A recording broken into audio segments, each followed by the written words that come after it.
a lot of people are addicted to the stress hormones, meaning adrenaline and cortisol, because it's that rush. And if they feel calm, they feel very, very uncomfortable. Right?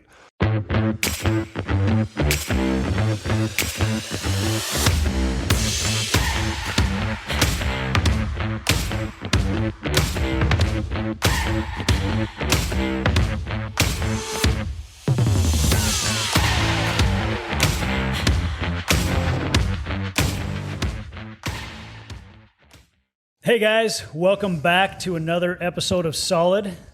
I'm one of your hosts, Brandon Neal. Good to be with you today, and I'm here with my co-host, Jeff Fieldstead. How you doing, Jeff? Doing good, man. Good. I'm excited about today. I'm super excited about today. We also have with us some exciting people. We have three people with us that I'll introduce here more in just a second, but just so you know their names, we have Altee. Hello. And Altee Dapper, her husband, Kevin Dapper. How's it going? He's the guy that looks nothing like Thor. And then we have joining us from Nauvoo, Illinois, Sarah Bate. And how are you, Sarah? Good. And we thank you guys for taking the time to be on with us today. You've traveled here. Sarah, you've taken time out of your day. We had a little miscommunication. We were going to start a little bit later, and we started a little bit earlier, but Sarah made it work, so we appreciate that. But today's podcast, we're going to be talking about something that may be a little, less typical, atypical, I guess, when it comes to bettering our lives. But it's something that I think is just super important and very unique. And I think some people, as we initially introduce this, they might go, okay, if you know me, if you know Brandon Neal, you know I'm a guy who thinks that I need to do it on my own probably and just grit it out and just go make it happen. And it's mental toughness. Jeff, would you agree with that? Yeah, totally. Power through. Yeah, I think anybody that knows you knows. Yeah, power through. Mm-hmm. And as actually anybody that knows. Yeah, Sarah would agree. So I'm learning as I get a little older here that that might work temporarily, but long term, it's just not a good, healthy way to be. So I actually requested to have Altee and Kevin and Sarah on. I was telling Jeff about him. He goes, absolutely, let's do that. This is stuff that everybody needs. And just to kind of introduce them real quick, I'm just going to read through something that will help me explain it better than I can do on my own. So Kevin Dapper, he's certified with the HeartMath Institute that studies the connection between the heart and mind, which is the way we feel and the way we think. Heart coherence is an optimal state in which mind and emotions are brought into alignment and in sync with the heart's intuitive guidance. Practicing a state of coherence creates a cascade of neural and biochemical events that benefits the entire body, especially our mental and emotional stability. He will teach you how to access the state of heart coherence and how to apply it to your daily life. Altee Dapper is certified as an emotion code and body code practitioner. The emotion code body code system is a technique to help identify and release trapped emotions, which are harmful energies from past negative events. Trapped emotions can cause depression and anxiety. They can also block people from love and happiness and make them feel disconnected from others. Because trapped emotions are energy, just like the rest of the body, they exert an influence on physical tissue and can cause pain and disease. Releasing trapped emotions makes conditions right for the body to heal as it's designed to do. And then Sarah Bate, she's certified in chakra energy work. And a lot of this stuff is, I've heard of it for many, many years, but it's over the last few years been newer to me, but very real. And so Sarah, so that's what she does is chakra and energy work. Our energy and vibration are connected. It is imperative to keep our vibrations high, clean, and connected to light. Chakras are the energy centers of the body and the energy field. There are 7 chakras located in the body and 5 located in the energy field. They are all connected, and their alignment is very important for overall balance and well-being. When chakras are closed, too open, or unbalanced, we have difficulties in our lives. We may struggle with speaking our truths or speak whatever comes to our mind and injure relationships, or we may keep people away because we believe they will hurt us at some point. Each chakra holds beliefs, emotions, and memories related to specific areas of our lives. So the 3 of them together, I mean, there's other people that do this type of work in all 3 of those areas, but what is very unique about these 3 is they work as a team, and it all goes together. And the results, just so anybody, if anybody's wondering, man, is this stuff real? Does it really work? These are actual, these scientifically measured results, right? Peer-reviewed studies and over 12,000 test subjects to date. And this is a 6 to 8 week. 6 to 9 week. 6 to 9 week time period. Okay, so focus in these individuals went up an average of 24%. Sleep, the quality of sleep, up 30%. Their calmness levels up 38%. Anxiety dropped 46%. That's huge. Huge. Fatigue dropped 48%. That's huge. Huge. And depression dropped 56%.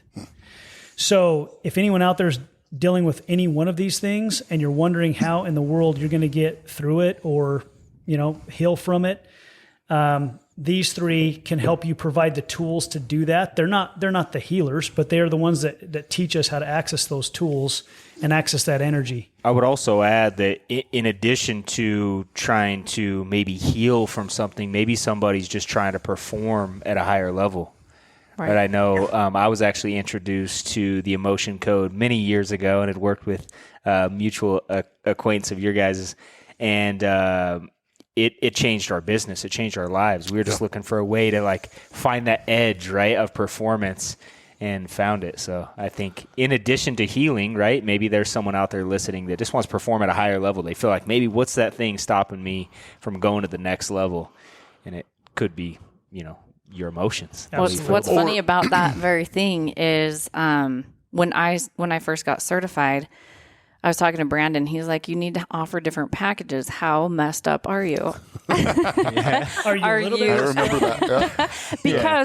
Because I work with people, and we all work with people at different stages in life. And some people are riddled with anxiety and have a hard time getting out of bed in the morning. Right. And are having a hard time finding the purpose of living another day. And then you've got people like yourselves that were like, okay, we have, tapped out our limits here, but we know there's more. So what's the blocks? Yeah. Mm-hmm. And so. Well, to me, what speaks loudly is, do you want to be happy every day? Right. What would it mean if you were happy every day? Yeah. Let's get rid of success. Let's get rid of anything else. What if you could wake up happy every day? You wake up in the morning and instead of the first thought being like, oh crap, this person did this to me, or I got to do this today. And, all the stress comes, flooding in first thing in the morning, which happens to most people. Mm-hmm. What if it was you got out of bed and you were just happy? Yeah. Right. How then would your life be? Right. Yeah. That's the goal. Yeah. Awesome. And I mean, what I'd like to do is just kind of help those that maybe are wondering, okay, how does this energy stuff really work? And even if you're not a scientist, you probably have at least learned about atoms, right? Yep. And atoms, if you took an atom and you blew it up to where the nucleus was the size of a basketball, the electron would be 2 miles away from that nucleus, right?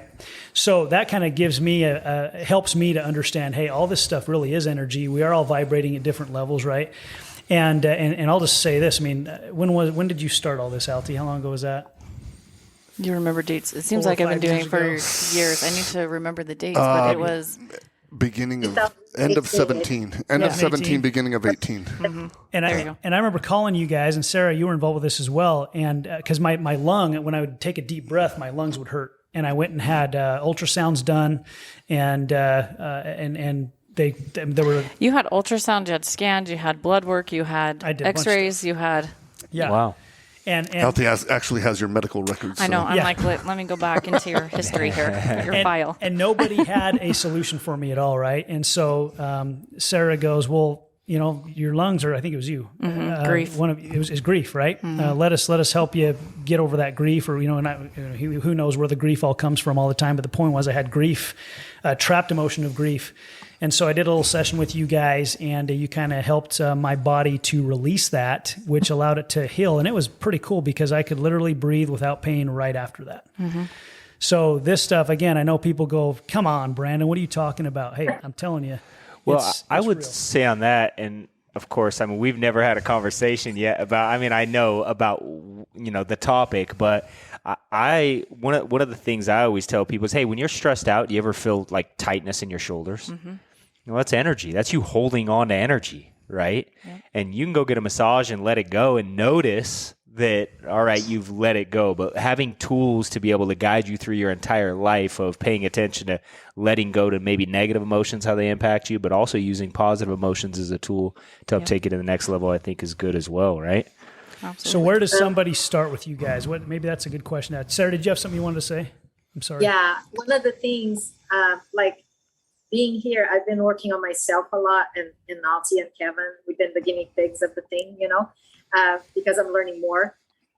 With stress, I found out that after releasing the stress, then I went on working on releasing the side effects of the stress, right? Mm-hmm. And that has been amazing because the stress is really poison in your body. I mean, it goes in your bloodstream and it does a lot of damage. So, but the emotion of stress that we carry, I mean, every single one of us does it because of the world we live in. Addressing that, it helps the other emotions to calm down too. Mm-hmm. So there's that. And the effects of the stress, people will overeat or they won't eat or all those things will come out in the wash as well. Very good. Yeah. So where do you typically start when somebody comes to you guys and says, man, I'm struggling right now. I know there's more. I know for me, it was starting with a heart wall, getting rid of a heart wall. Right. Why don't you kind of elaborate on that and how it works? And you guys do such a good job of explaining it all. Yeah. So let's explain for the listeners. Hello, how are you? First, Kevin's got tiny muscles. Don't let that distract you from the rest of if you're watching on YouTube, he's a little small. Can you see Brandon's face? But let's first discuss energy. I think a lot of people are like, oh, energy. I don't know if everything's energy. Like the bottom line is the human body is energy. Everything in this world is energy. Everything's constructed of atoms, which are molecules. If we look at the universe in general, top 4 atomic elements in the universe are going to be hydrogen, oxygen, carbon, and nitrogen. Measurable, scientific data. Mm-hmm. Top 4 elements in the human body, guess what they are? Hydrogen, oxygen, carbon, and nitrogen. It's all energy. We measure the energy in the body, and in fact, every cell in the body, we're made up of 50 to 70 trillion cells. Let's just go with 50 trillion cells. 50 trillion cells, every cell has 0.070 volts of electricity. So if you take that times 50 trillion cells, you're 3.5 trillion volts of electricity. To equate that, a car battery has 12 volts of electricity. To equate to 12 or 3.5 trillion, you'd need 3.5 billion car batteries in one place to generate the amount of electricity that the human body generates. Right. It's a lot of energy. I would say the human body's pretty powerful. Right. In more ways than one. So when people say don't let things take your energy, well, when we're talking about energy, so let's then finite that down. So the brain runs off electricity, right? We measure the brain's electrical output. We used to measure it with electroencephalograph. That's, people probably seen it. It looks like a little helmet, has electrodes on it, measures the brainwave activity, all the electrical functions of the brain. We now measure it with a magnetoencephalograph, meaning magnetic frequency. Basic physics, anytime you have electrical current, you get a magnetic field. Something that you guys all have on the table that we use every day that uses electromagnetic fields is a cell phone. Yep. Right? Electromagnetic fields transfer information. So when we measure the brain's output, we know that the brain, very powerful, very intelligent, right? We can measure the brain's electrical output by its magnetic field by 1 inch outside the head without any sensors on the head, any devices connected to it. Right. Pretty good, right? Well, the organ that's the most powerful is going to be the heart. The heart has its own intrinsic rhythm. Only thing that has an intrinsic rhythm in the body. When the heart beats with such amplitude that it creates an electrical current, just like the brain. The difference is the power of that electrical current creates a magnetic field so large we can measure it about 3 meters, 3 to 5 feet outside the body. Without any electrodes on the heart, we're not, there's EKGs and ECGs, but we're talking magnetic field detectors measure it about 3 to 5 feet outside the body. And this would be almost like if you're standing behind someone at the grocery store, you don't know, you can't see their face, but you know they're in a bad mood. Yep. You're picking up their vibe. Yeah. Picking up the vibe. So that's that's called energetic communication. Yep. Meaning go ahead, Sarah. Like when you meet somebody and you like, I want to hug you because your energy feels so good. You don't know that that's what it is, but we send out what we are, right? Right. There are people that you want to hug and you want to spend time with. And there are people that you look at and you go, okay, see ya. Don't want to spend time with you because their energy is telling you that your energy doesn't like it. Does that make sense? If you're a positive, upbeat person and you meet somebody that is negative or is an energy vampire that feels like, oh my gosh, they're going to drain me out. You can feel these things energetically, but you just are not consciously aware. You just do. It's an automatic thing. Right. So every thought has an electrical frequency. We measure it. Every emotion has a magnetic frequency. That's where you get the electromagnetic fields. So just like your cell phone, when you text something to your wife, she knows what you're saying because she can read what you're saying. Right. Same thing with the heart's magnetic field. So the heart's magnetic field is imprinted by your emotional states. If you feel frustration and you walk in this room, I'd be like, Jeff, what's wrong? You don't have to say anything, right? Yeah. Because so everyone's nervous system are tuned to these frequencies. So scientifically, are you saying that they can measure what's coming off of the heart and you could almost know the emotion using science based on within 75 to 80% accuracy with the heart rate variability monitor. So that's what this is, heart rate variability monitor. But each emotion has its own vibrational frequency that can be measured. Wow, that's awesome. Frustration's different than anger. Anger's different than depression. Depression's different than anxiety. Anxiety's different than sorrow. Sorrow's different than sadness. They all carry a different emotional frequency.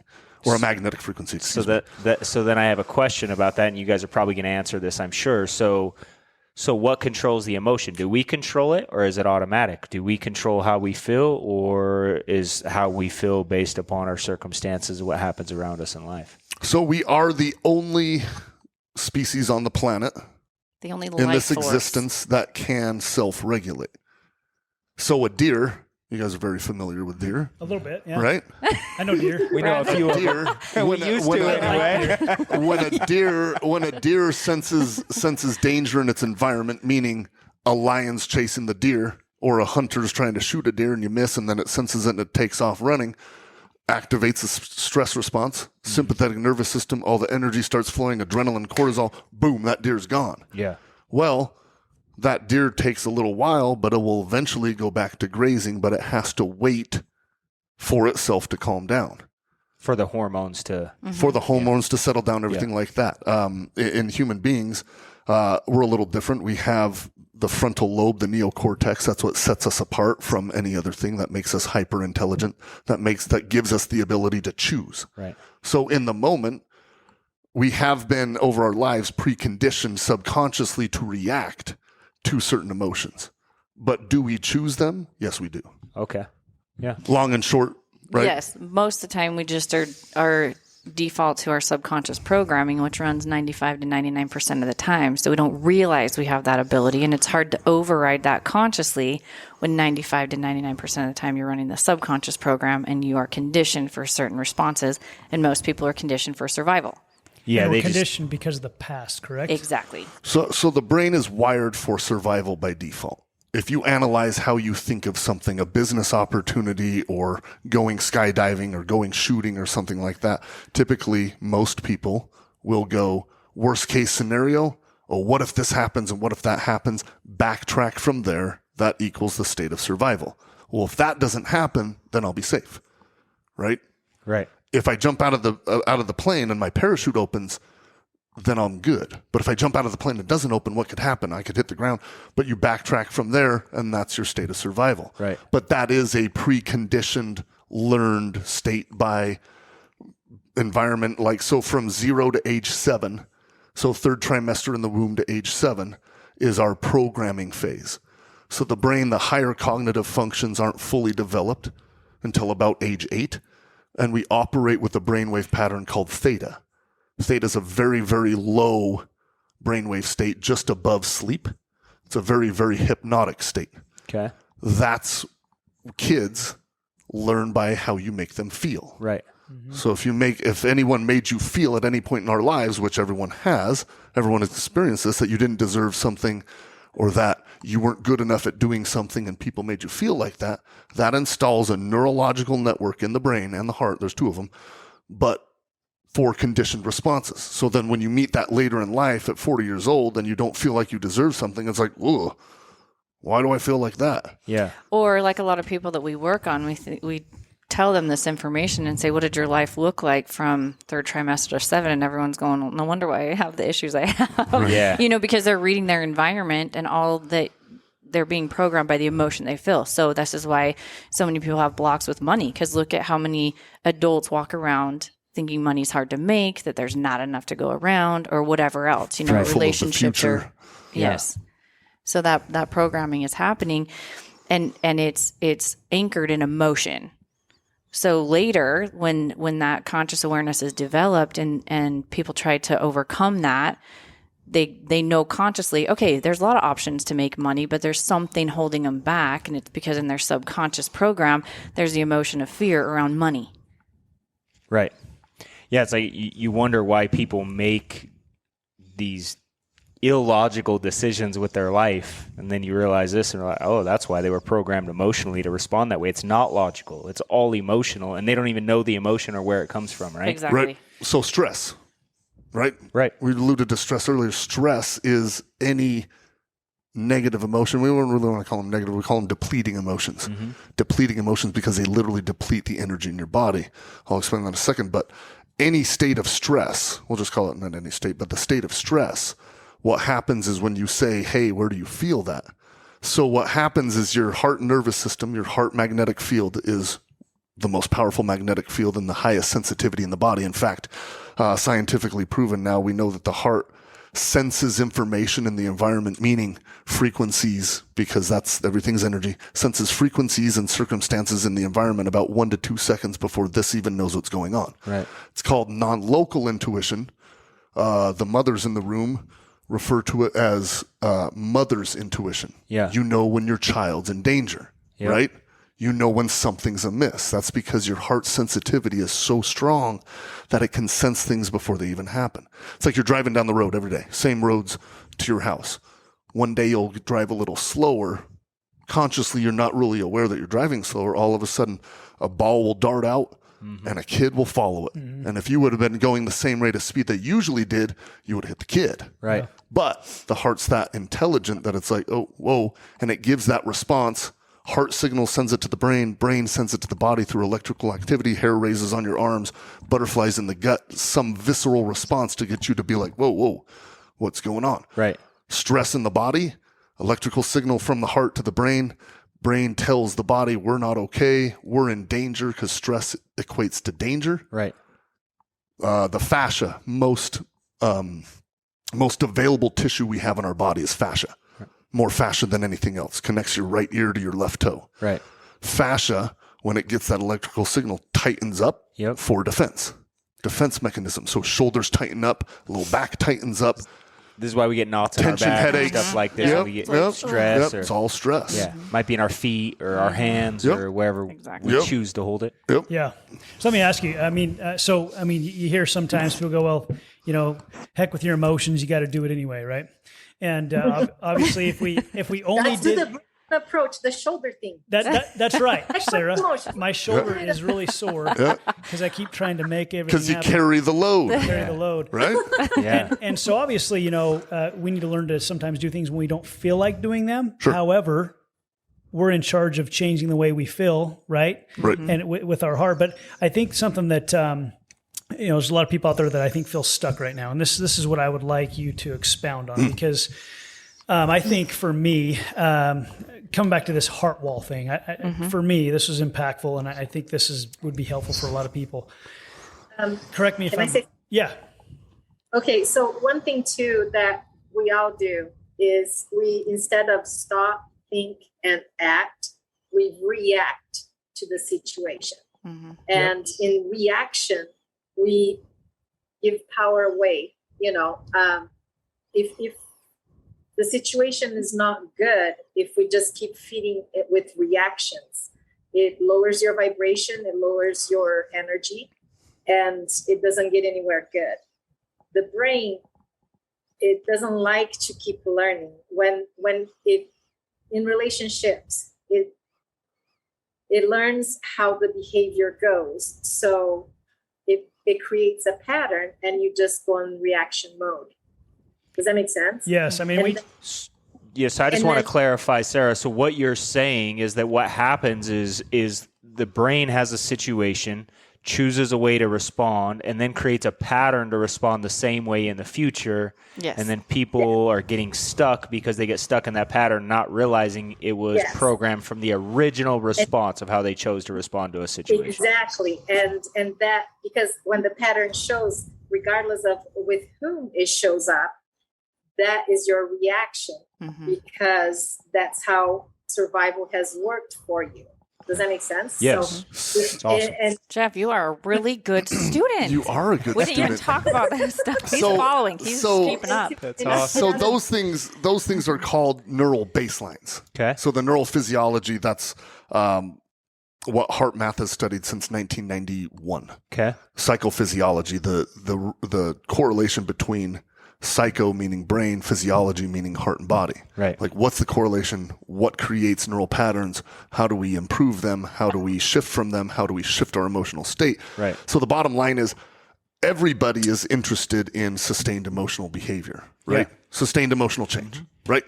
Happiness. Yeah. That's what people are interested in. Yep. Most people are having a hard time doing that because they're only addressing the one neurological network. That's the brain. The other neurological network lies in the heart. But what happens over time is the brain gets preconditioned, because the brain's a pattern recognition system. That's it. Yeah. The brain's an artifact from the past.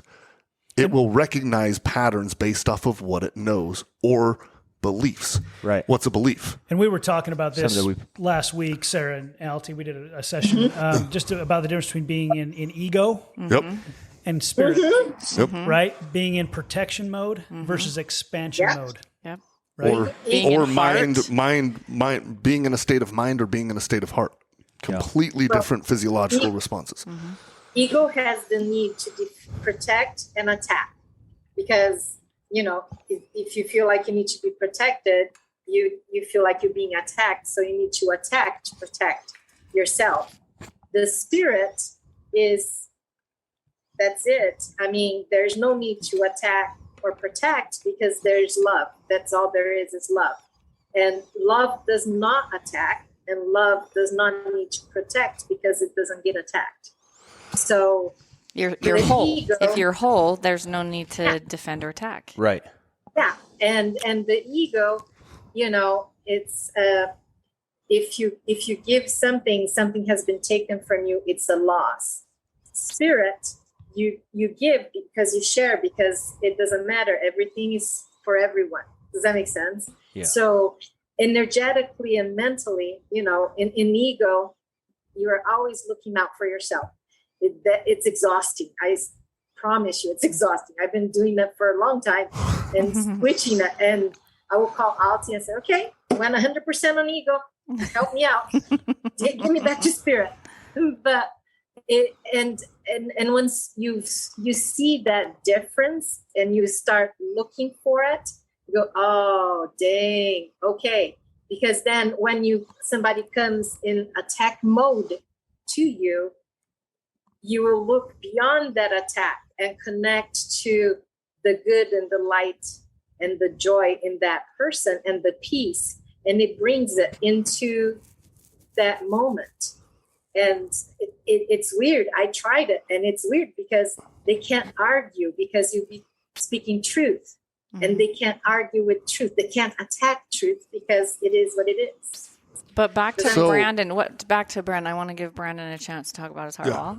Well, no, really. Brandon's trying to get the heart wall. Here's why. Yeah. Here's why, okay? Because I just think there's a lot of people out there that recognize they need help. Yes. They don't know what it is. Yeah, they don't have the tool. They're on the tool. Yeah. there's also people out there that don't think they need the help, but need the help. There's a whole nother level. I was probably one of those guys. We're like, Brandon, you need the help. No. Altee goes, hey, I'm learning some of this stuff. You got to check this out. It's pretty cool. I'm like, all right, yeah, let's try it out, right? And she started doing it and turned my whole freaking life around. No, in a good like, way. What is happening? I'm like, at the time, I thought it was kind of crazy, you know, and but as she went through it with me, did basically, I don't know if you call it an exercise or whatever you call it. Just going through, okay, let's start when you were born. Let's go all the way through your life. Okay, at this age, something happened. She doesn't know what it is, but something happened here. I'm like, oh yeah, something happened here. Yeah. And so she starts releasing these past emotions, and it you know, I'll say this, things tend to get worse before they get better. However, when they start getting better, it's crazy what starts to happen, right? There's so many things flowing into our life right now that are just unbelievable. And I see so many more things that are going to be even better. I mean, even relationships, some relationships were strained, and some of those that were strained are coming back and are going to be better and stronger than ever because we went through this. I didn't want to go through this stuff necessarily naturally. Right. But now that I look back, I go, man, I'm glad we're doing this because I see a future where things are going to be better all the way around. So I guess I'm just asking, I mean, somebody comes to you and says, man, I don't know, I'm stuck, I've got anxiety, I'm depressed, I'm, you know, whatever it is. Where do you start? I mean, do you start with a heart wall? What is a heart wall? What's the problem with a heart wall? Kevin's talking about the heart. I mean, what you started with a heart wall with me, but maybe that's when you were brand new. Maybe you do it different now. But what do you do? So I think the first. Oh, there's something on your lip right sorry. there. Thanks. Or on camera. I know I'm saying sorry. Sorry, something's on my lip. Excuse me. Live. Pardon me. But the bottom line, I think the first question for me is, are you who you are designed to be? Are you operating at the best version of yourself? Boom.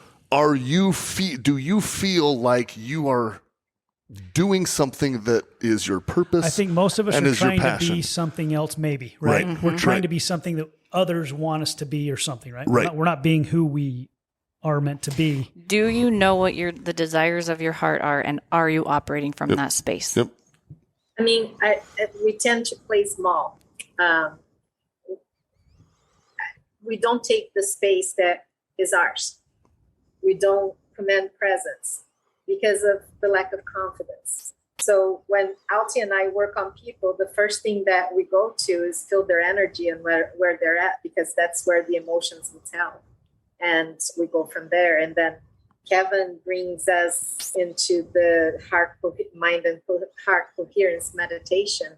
And Altee and I will clear the emotions, the blocks, the negativity, and anything else that needs to be cleared. And when we do that in a group, it's way more powerful than when we do that individually. And people can actually feel that increase of vibration and energy in the calls. It's awesome. So when I hear someone talk about heart wall, I guess my assumption is that something happens in somebody's life, whether positive or negative. Usually in this case, we're probably talking about a traumatic situation. They had a challenge happen, they perceived as trauma, and then they build up some kind of emotional response, which maybe blocks, you know, we'll call it a heart wall, but in the future maybe blocks the positive response that they should have to a situation because of a past trauma. Is my assumption of a heart wall right? Yes. That's pretty good, Jeff. Okay. That's pretty Jeff, you are good. That's just fantastic. A+. Would it be similar to like an addiction almost, where people will use an addiction to numb what they... So we typically become addicted to our most current state. No, that's not what I want to say. Our most felt state, our most familiar state, right? A lot of people are addicted to the stress hormones, meaning adrenaline and cortisol, because it's that rush. And if they feel calm, they feel very, very uncomfortable. Right. But the difference is under stress. We look at stress. So the brain takes all its direction from the heart. Heart sends more information to the brain than the brain sends to the heart. Now, the brain tells the heart to raise heartbeat, lower heartbeat, shift nervous system capabilities, things like that. But when we look at the information pathways, if we look at how the brain's connected to the body through neural pathways, those neural pathways, 90% of them run through the vagus nerve, which is in your parasympathetic branch. So people are familiar with the nervous system. So your autonomic nervous system, 2 branches. Sympathetic, which is going to be your gas pedal, your fight or flight, freeze. Most people are familiar with that. Your parasympathetic is going to be your recovery, relaxation. And that parasympathetic has that vagus nerves, 2 vagus nerves. But 90% of the fibers that connect to the brain are afferent, meaning rise from the heart. Right. So when the heart, whatever the heart is sensing in the moment, goes up to, there's 2 amygdalas in the brain. Those are your emotional processing centers. Okay. Whatever the amygdalas sense or receive most of the time is what creates your neural baseline. So that's going to be all of your thoughts, emotions, attitudes, and behaviors. So this is if you meet a person who's more high strung, right? Or you meet somebody who's more relaxed, you can probably know they've had, Yeah. How do you feel most of the day? Past. Yeah. Okay. Most of the day. If it's stressed out, overwhelmed, frustrated, wound up, that's your neural baseline. That's the baseline that your brain is functioning at. Yeah. So what happens when we talk about the difference between the state of ego and spirit, or scientifically mind and heart, when you go to things from a logical perspective, if you ask your brain a question and say, what's my solution?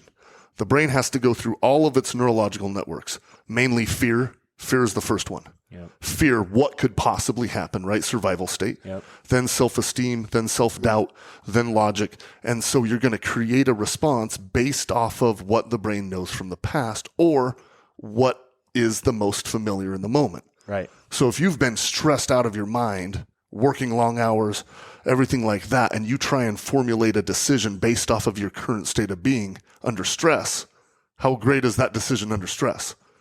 Not very good. Not very good. Result, No. It's never Fear-based. good. Yeah. And this is why people have the similar patterns. Yes. over That's why they exactly. cycle through the same things over and over and over again, because that brain has formed those neurological networks. That is your subconscious programming. So if we look at how the subconscious versus the conscious reacts, the subconscious is about 1 million times stronger than your conscious awareness. Yep.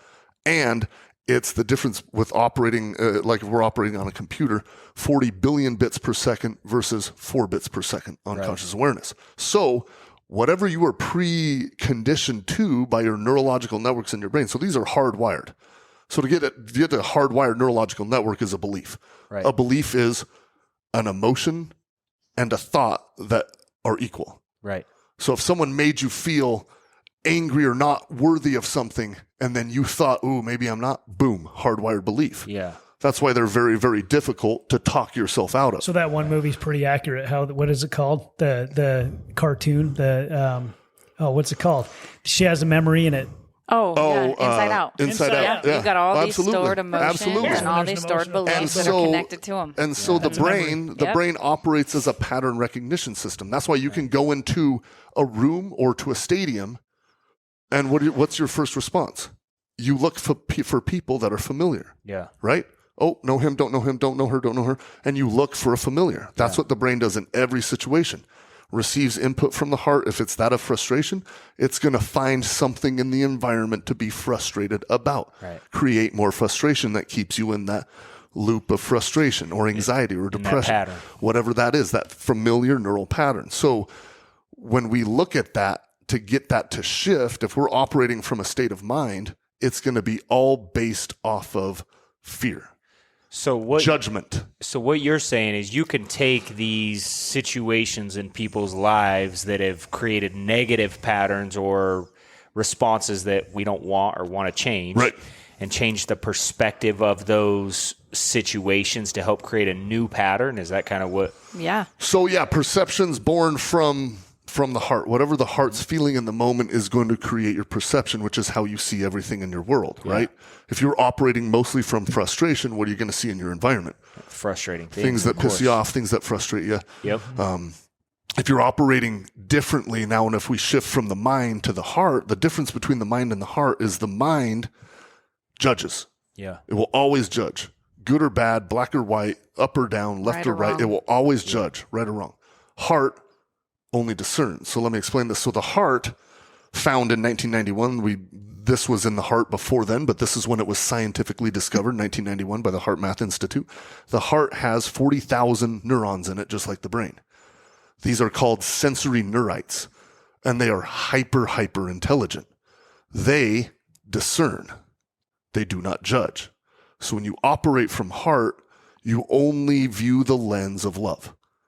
Discernment, not good or bad, not right or wrong, not up or down, left or right. Just what is. Discernment on what's best for Jeff. Discernment on what's best for Brandon, me, Altee, Lexi, everybody, Kelsey, won't forget you, Mallory, everybody. Everybody's included. But the heart only discerns. Yeah. So it's going to sift through all the BS and go right to the desire. That's why it's called the heart's desire, not the brain's desire. Right. That's why the phrases we've heard all through our lives, lead with your heart, follow your heart, put your heart into it. Yep. Not lead with your brain, follow your brain, put your brain into it. Which brings us back to Brandon's heart wall subject. If you have a heart wall, it makes it that much more difficult to be in touch with. Discern. Yes. Yes. And we do that out of survival and protection because of emotional injury and trauma. So when that heart is blocked energetically that way, those signals are very different than when we are in an expanded state and we feel safe to grow. So it's almost like we're building a scar up around the Exactly. the heart that really is the Right. emotional availability for any success in our So if life, you're right? suppressing that magnetic field, which is hypersensitive, Yeah. and you're collapsing your field, basically, you're not open to new possibilities energetically in the future. You're closed off. So what happens is the heart is so intelligent that it's the only organ that can shut itself down. Yeah. Medically, it's called heartbreak syndrome, Yep. right? People die of heartbreak syndrome because they suffer so much heart pain, Yep. especially from a relationship. You see it a lot in senior couples Yes. where one passes, they've been married for 50 plus years, and the other spouse can't live without them. And within a day, they just decide to shut themselves down. Yep. The brain can't do that. The brain can have an aneurysm, but it can still function. Yeah. The heart, and it's on the rise in women right now, so it's not a good thing. Yeah. But if the heart doesn't go to that point of failure or heartbreak, then it doesn't want to feel those negative emotions that intensely. So it creates a barrier around it called a heart wall, energetic field that prevents the heart from feeling the negative depleting emotions like sorrow, especially sorrow and sadness and pain and hurt. But it also prevents it from feeling the uplifting emotions Joy and love as and good as well. compassion and So care. So rather than, I guess, maybe preventing rather than reducing the capability, I guess, would be a better word, right? You still feel it, just not as much. Is that right? Right.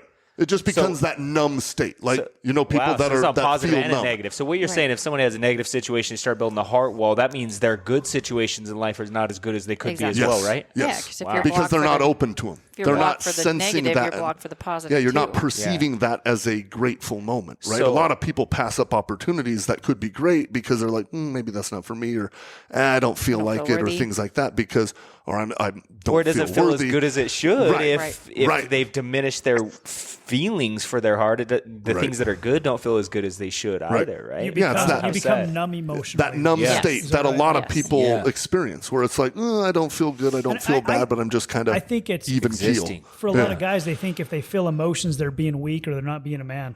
Yeah. Yeah, And I mean, that's a preconditioned response. I've been there. Yeah. I've been there. And so I think that what you all do a good job of is, hey, it's okay to feel them. In fact, if you're not feeling emotions, that's where the problem is, right? I mean, Right. that's where you may need a lot of help to get back to it. I mean, the cool thing is, I think, is you can meet with you guys and cut right to the chase. It's not let's do 20 sessions before we get there. Right. When I've met with you, it's been, hey, I mean, it's results. It's immediate results. Well, I can't say that to coaching or therapy or anything else. Right. Yeah, what's sad about that, Brandon, is you say that like you're not feeling emotions, but it's like people aren't feeling them.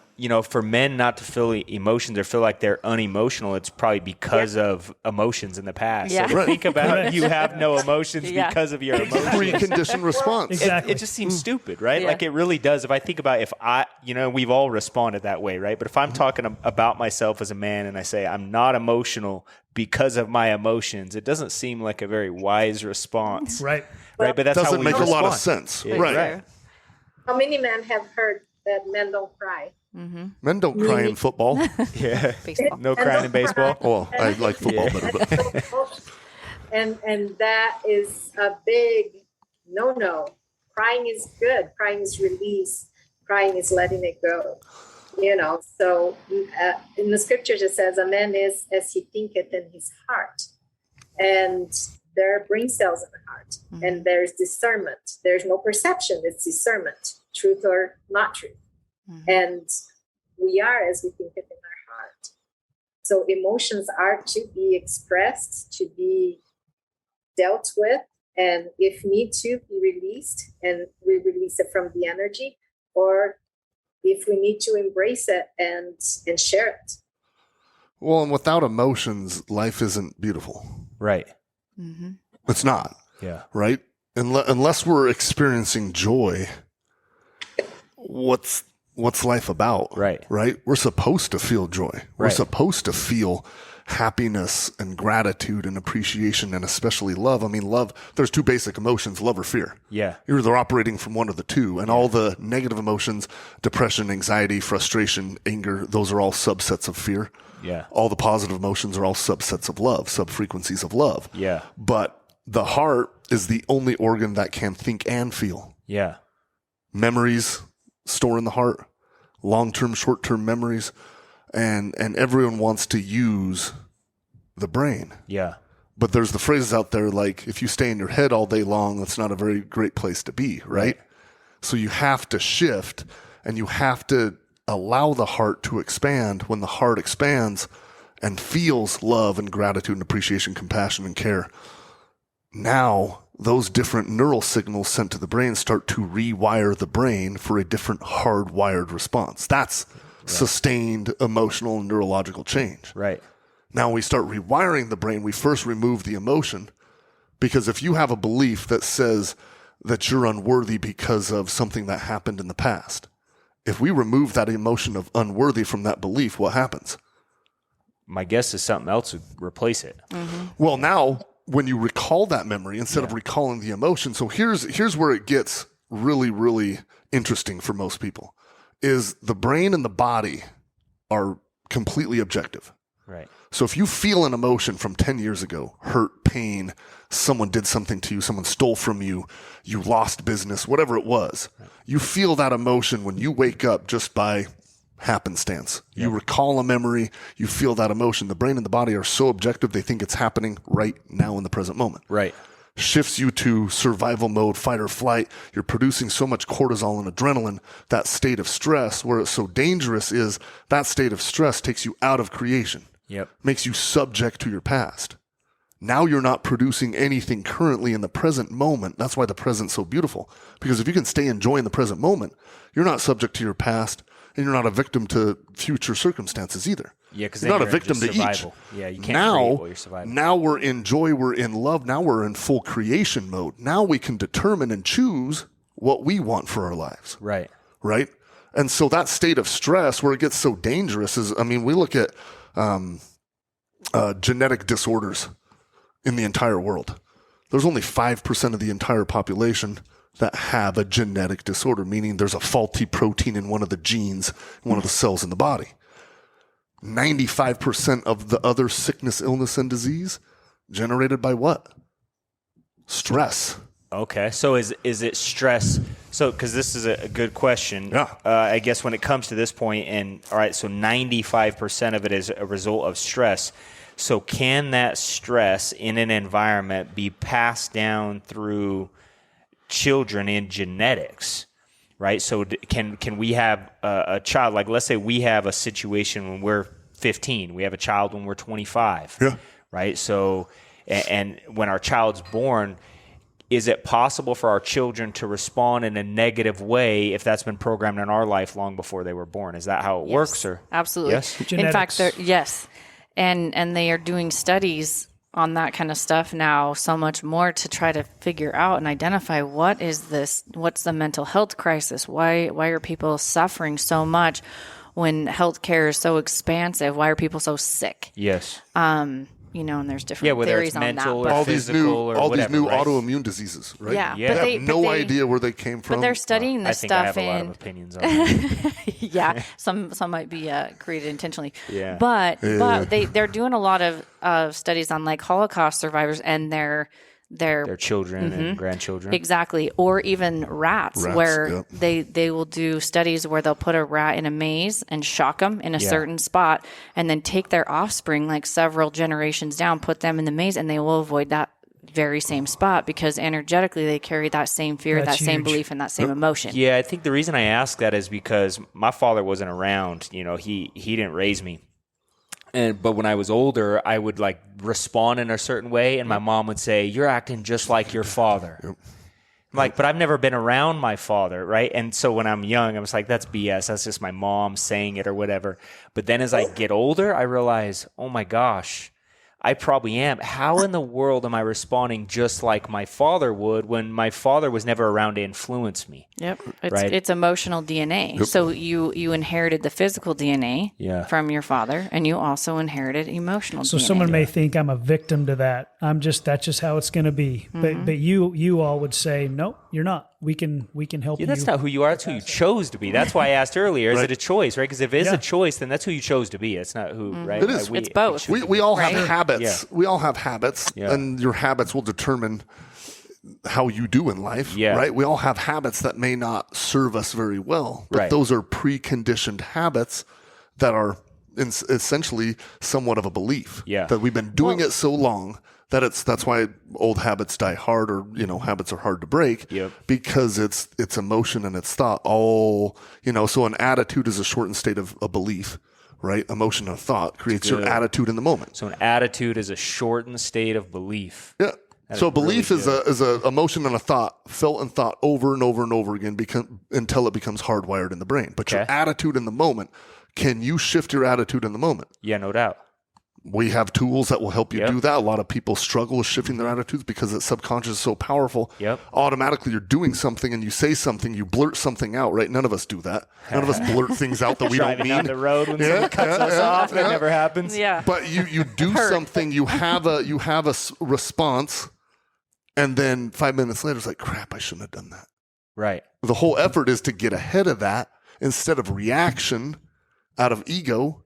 We want response from the heart, meaning that if we're feeling compassion for that person, we're not going to blurt out understanding. We're not going to blurt out, "Hey, idiot!" What the And I'll save the words here for the audience, but we're not going to say that, right? We can understand that what they're doing really doesn't have an effect on me. What they're doing, what Jeff's doing to me, is Jeff's perception and Jeff's reality, right? And you're projecting that onto me. Is it anything personal to me? No. So if I can stay in my power and just say, "Hey, man, sounds like you're having a bad day. Is there something I can help you out with?" Yeah. How then does the conversation go rather than, "Oh, yeah, that's what you think about me. Well, what about this?" So, and you take the when you say you have a choice, like you're not responsible for your programming. How could you be if most of it was done before you were consciously aware anyway, and it was passed down generationally? So how could you possibly be responsible for your programming? You're not, but you are 100% responsible to change it. Oop.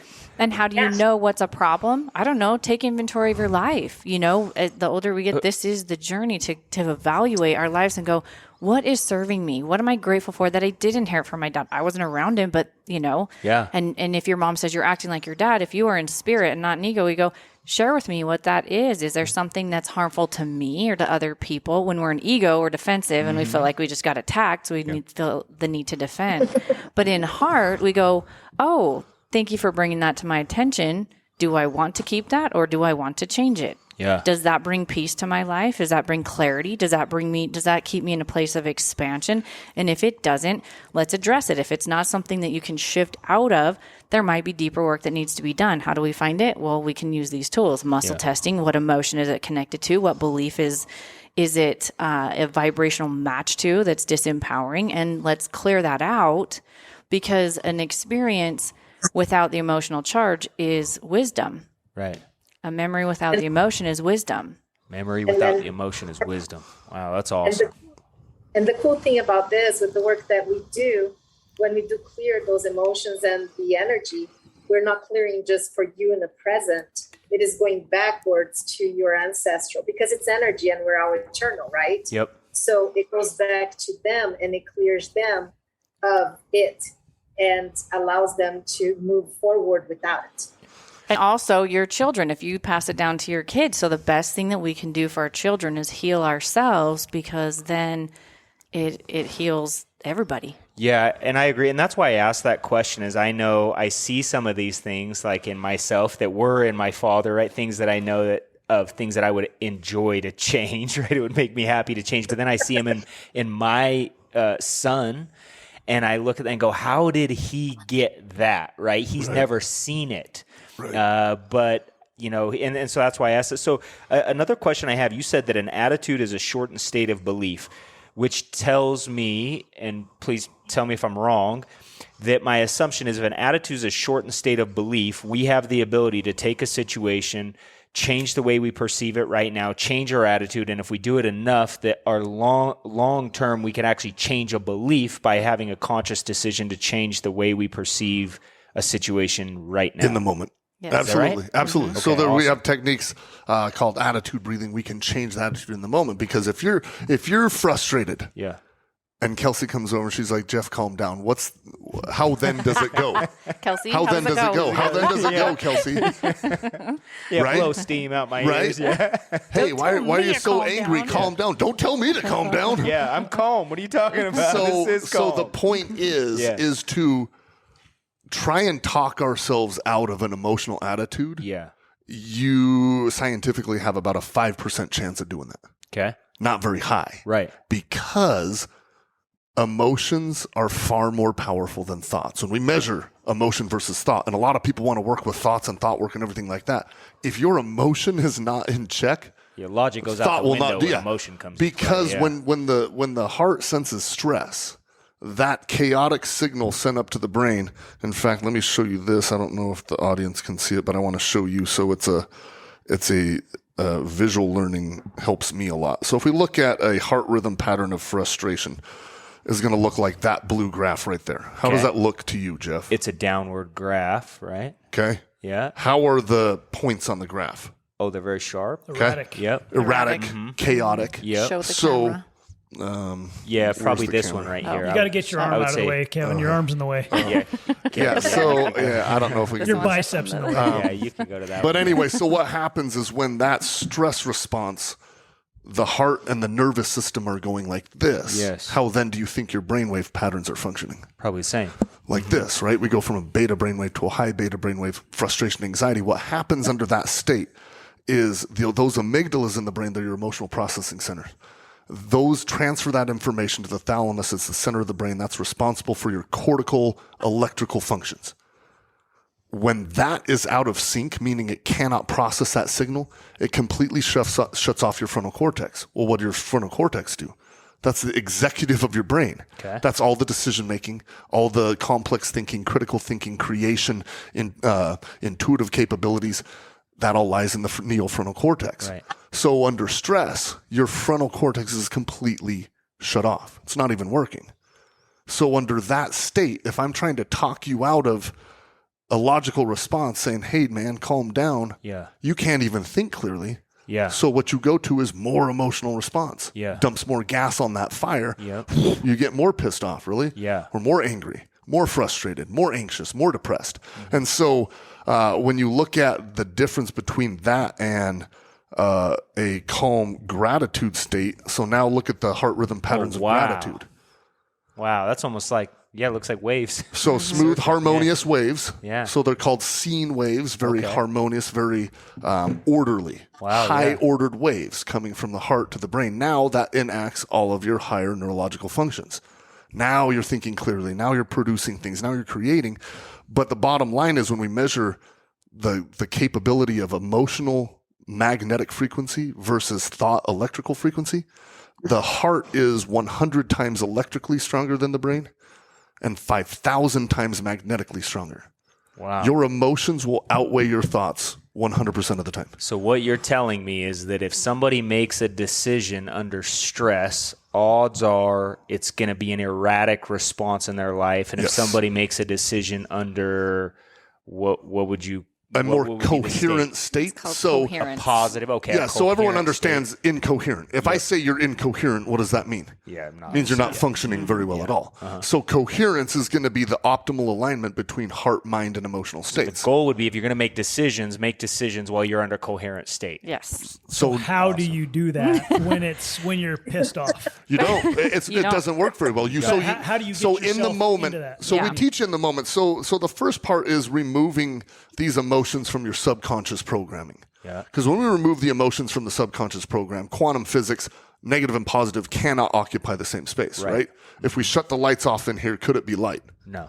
If the lights are on, can it be dark? Right. Not possible, right? Same thing with negative and positive. Negative, you cannot feel fear and love in the same instant. Right. Physiologically impossible. Yep. Preaching love and kicking a puppy. Right? Yeah. Exactly. Doesn't work. Yep. Yep. It's not possible. Yeah. So when we remove these negative programs by deleting the emotion that's associated with that belief, now all we're left with is the thought of the circumstance. Is that true? Well, you remove the emotion from it. Is it true anymore? Huh. Whatever you decide it to be, I guess. Right? Yep. Now you have open possibility to reprogram new programs in your subconscious. Now, when we do that long enough, we have to first remove the energetic emotions. So what The happens? charge. So when we The depleting charge. so what happens is when your body, or when you sense emotion, what happens? Neural signals sent from the heart to the brain produces chemicals Yep. that get you to feel differently, Yep. right? Feel good or so feel bad under hormones, stress, yep. it's going to be cortisol, adrenaline, and there's 1,400 other biochemicals. So if you're in a state of love, and then you and Kelsey are having a great conversation, you're in a state of love, kids come in, throw something at your head, and you turn around, you're like, hey, and you shift. That shift is a 1,400 neuro and biochemical shift in the body, mainly cortisol and adrenaline. Dangers of cortisol. We use it in the moment at the gym, cortisol and adrenaline, to get some heavy weights and things like that, or run away from a tiger. Not really run away from a tiger, Gets us but run away from a threat in our environment. Yes. Good in short spurts.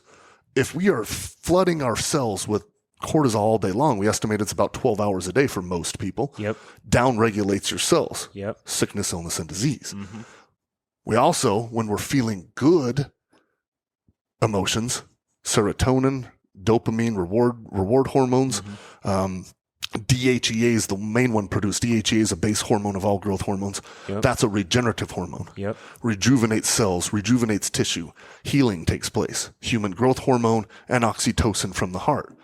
So when the heart is feeling that love, now we're getting a completely, not only a different emotional response, but a completely different physiological response. Right. Nervous system's completely balanced. Optimal alignment, heart, mind, and emotions. Nervous system's completely aligned. Digestive system's completely aligned. So if we brain were in function heart matches. coherence all the time, we would never get sick. Basically, we would be healthy all the Unstoppable. time. We would. It would yeah. be the perfect state of harmony and balance. There'd be no cancer. There'd be No. Because all cells would be in order. What is cancer? Cells, abnormal cells. Disease. Down right? regulation of Yeah. cells. Yeah. That's cancer. Down regulation of cellular function. How big is that? How big? I mean, that's Huge. Huge. crazy. Right? Huge. So we have got to learn how to stay in heart coherence, don't we? Right. We've got to get that down. Right.